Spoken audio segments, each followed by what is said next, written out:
Chart में अभी देख रहा हूँ। ये एक सेंसेक्स का चार्ट है, इंडियन मार्केट का बोल सकते हैं। तो अगर ये वीकली चार्ट है, आप यहाँ पर देख सकते हो। अगर ये मैं देखूँ तो मंडे 23 सितंबर 2024 और आज की डेट है 20 अगस्त 2026। मतलब मोर देन 2.5 ईयर्स यहाँ पर हो गए हैं।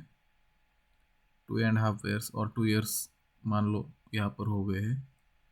और वीकली अगर हम देखें तो एक ऐसा करेक्शन आने के बाद यहाँ पर तो मार्केट गया, पर फिर से रिवर्स आ गया मार्केट। और इतनी बार यहाँ पर कंसोलिडेट हो रहा है और बहुत ही स्ट्रगल भी कर रहा है ऊपर जाने के लिए। बट उन लोगों का क्या, जिन्होंने स्टेट बैंक ऑफ इंडिया में मार्केट लिंक प्लान से जो है अपनी सेविंग्स डाल रखी है।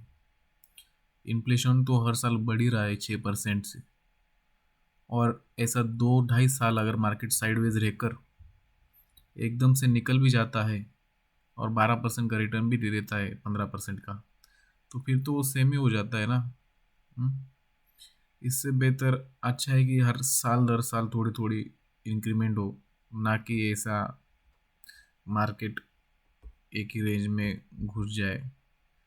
हाँ, ये हम कह सकते हैं कि पीछे काफ़ी एक लंबी रैली आ जाने की वजह से थोड़ा सा यहाँ पर रुका हुआ है मार्केट, ये समझ सकते हैं। पर बहुत 2-2.5 साल मतलब बहुत हो गया।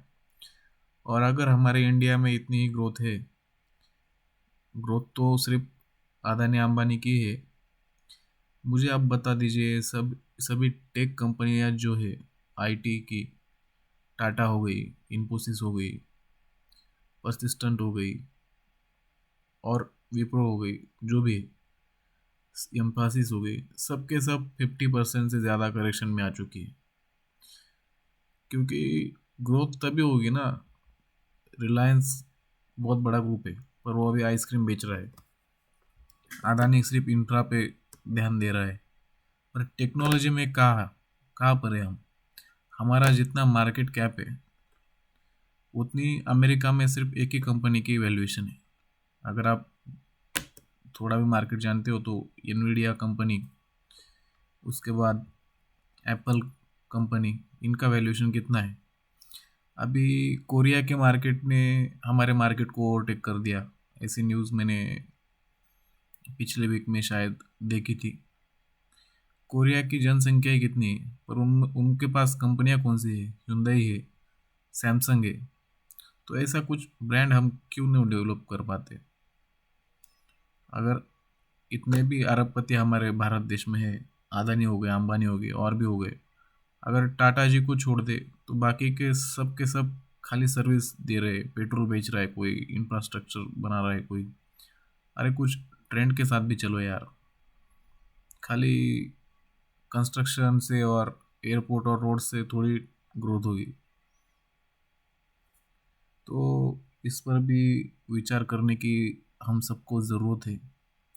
और जिन्होंने भी इस मार्केट लिंक प्लान में, लाइफ इंश्योरेंस में, एलआईसी में जो भी पैसे डाले होंगे, उन लोगों को पिछले 2-2.5-3 साल से ज़ीरो रिटर्न है, उन पर कोई भी रिटर्न नहीं है। और सब लोग नाराज़ है। वो कह रहे कि इंडियन मार्केट कोई भी रिटर्न नहीं दे रहा है। और अगर हम डेटा के अनुसार बात करें तो पिछले साल में सिर्फ इंडियन मार्केट ही ऐसा एक मार्केट है जिसने निगेटिव उसमें रिटर्न दिए है। बाकी यूएस मार्केट इतना भागा है ना, बहुत भागा है वो। क्योंकि टेक्नोलॉजी में यूएस का तो कोई हाथ पकड़ नहीं सकता। यूएस मार्केट भागा है, चाइना सॉरी कोरिया का मार्केट भागा है। कोरिया का बाद में डाउन भी आया मार्केट, पर भागा है वो भी। हमारा इंडियन मार्केट क्यों शांत है, तो कहीं ना कहीं ये डाउट मन में आता है कि अगर वाकई हम तरक्की कर रहे हैं तो मार्केट ऐसे कैसे चल सकता है। यही मेरा एक सवाल है। और मेरे अनुभव के द्वारा इतना ही मैं कह सकता हूँ। धन्यवाद।